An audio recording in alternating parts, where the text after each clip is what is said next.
Okay, thanks, Hillary, and thanks everyone for sticking around. I'm excited to kick off the first of 3 organization studies presentations with my project titled Voice by Design.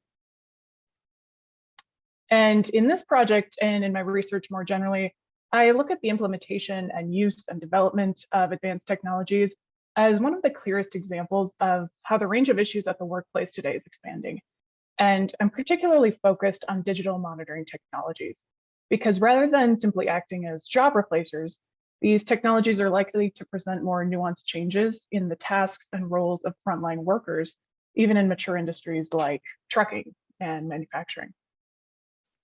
And we know that these technologies and their associated changes can develop in various ways based on organizational factors and in ways that can be positive or negative for workers.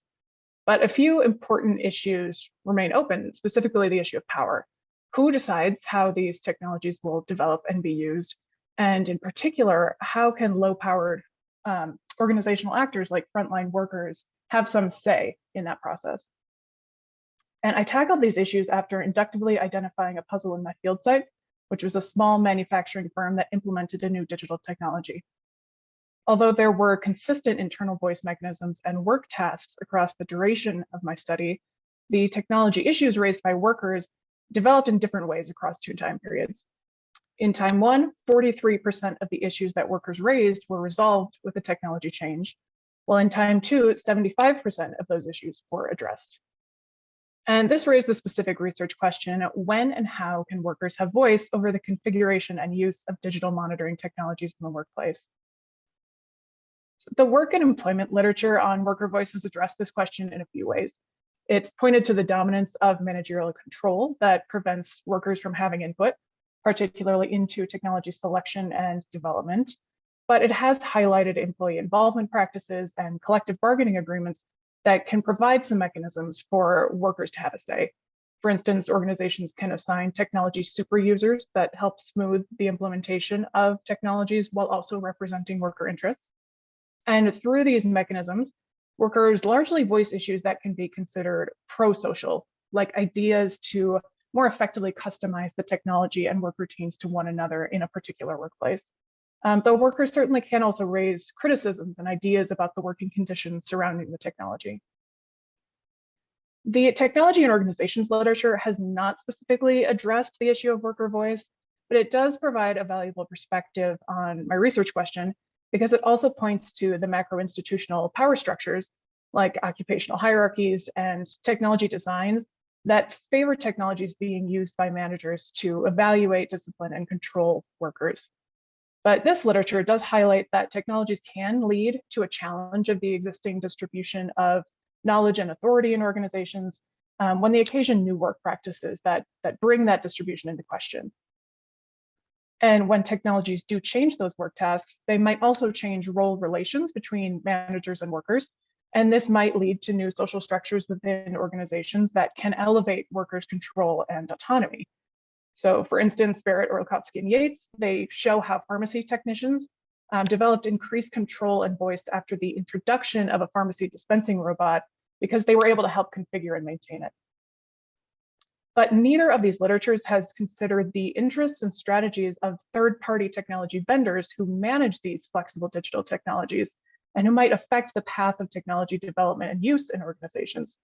And so even the technology and organizations literature has only kind of hinted at the role of vendors, but hasn't considered variation in their interests and approaches and how that might affect worker voice. So to address my research question and examine the role of technology vendors in worker voice dynamics, I conducted a 25-month ethnography of a small manufacturing firm in New England, which produces metal parts for clients in industries like aerospace and medical and defense. And I call this firm MetalWorks, which is a pseudonym. MetalWorks is non-unionized, but it does have a positive environment for workers in the form of competitive wages, a flexible attendance policy, and other distinct benefits. And before my study started, MetalWorks adopted a digital production monitoring platform that I call ProdTech, which is also a pseudonym. And you can see ProdTech in action in these 2 right-hand pictures. So it involved touchscreen tablets that workers could interact with at their machines. And one new task that was required of workers was to select from a number of categories when their machine went down, troubleshooting, a regular tool change, a scheduled break, for instance. And managers also had monitoring dashboards, like you can see here on the right, and online reporting tools. So in the study, I tracked the issues that workers brought up with the technology over 2 time periods. And some of these issues were resolved with technology changes because ProdTech was a flexibly configurable digital technology. So here you can see the full set of issues. And in time 1, 43% of those issues were addressed, while in time 2, 75% of those issues were addressed. And the internal voice mechanisms, the work tasks of managers and workers remained constant across both of these time periods. But my analysis showed, and the way that I delineated these time periods was by the communication channel that existed between the workers and the vendor. So in time 1, this channel was indirect, mediated by managers, while in time 2, this channel became direct. So I'll use the remainder of the time here to describe how these channels came about, what they looked like, and then how they affected worker voice within the firm. In time 1, workers, the vendor had a top-down product development strategy. So executives at ProdTech had developed the initial design of the technology, and the customer success team at the vendor met with MetalWorks for ongoing conversations about issues. The customer success team then relayed those issues to ProdTech engineers who programmed any necessary changes. But a vendor representative said about this time period, customer site visits were for relationship building probably, and some feedback along the way, but the way it was ingested into technology design was scattershot. So this product development strategy led to linear role relations among managers, workers, and the vendor, which you can see represented in the top right of the screen. Managers acted as gatekeepers, and when workers voiced issues to them, the workers kind of focused on issues that were related to situated production problems. So for example, a manager said, one machinist wants more downtime categories for the ProdTech tablet. I said, tell me what you want, we'll talk about it. And then in this time period, only limited worker input was included in technology development. So the solutions that were implemented were targeted to MetalWorks' specific context, like the addition of new downtime categories, and they were of relatively low complexity. So bigger and more complex issues were not addressed during this time. But in time 2, the vendor's product development strategy changed from top-down to user-centered. Specifically, there was the addition of a product team, which started managing technology development by using structured customer feedback. So a vendor representative said about this time, a lot of it was trying to add more data and rigor to the decision-making process here, to be asking for pieces of data from customers. And machinists are part of the process of running a shop efficiently. Their input is valuable. So as part of this user-centered strategy, the vendor representatives visited the shop floor at MetalWorks and they talked directly with workers. And because the vendor asked the workers deliberate questions about what they liked about the technology and what they didn't, workers focused on these kind of general new possibilities for the technology and not just on situated production problems. So during one of these shop floor visits, one of the workers said to the vendor, instead of only real-time data, having a history is a good idea, a sub-tab on the tablet. So today, if you're having problems and you can't remember how you ran the job 2 days ago, you can compare. And after these shop visits, more worker technology issues were addressed. So the solutions that the vendor created were generalizable to multiple contexts, like the presentation of historical data on the tablets, and they were rolled out to all of the firms using the technology. They also involved a more complex programming and technology redesign, for instance, again, to allow workers more access to the data coming from the system.